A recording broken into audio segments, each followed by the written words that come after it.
রাদিয়াল্লাহু তাআলা আনহুকে, সাহাবী আপনি এই যুদ্ধের কথা বললেন, কাঁদেন কা?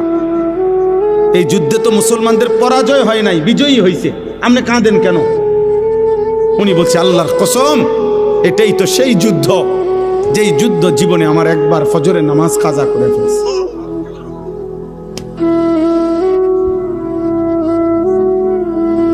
যেই যুদ্ধ আমার জীবনে একবার ফজরের নামাজ, ওটা মনে হইলেই উনি চিৎকার দিয়া কাঁদতেন, হায় আমার জীবনে একবার তো, একদিন আমার জীবনে ফজরের নামাজ তো কাজা হয়েছে, এটা তো সেই যুদ্ধ, আমি বিজয় দিয়ে করব কি, আমার তো ফজর ছুটে গেছে।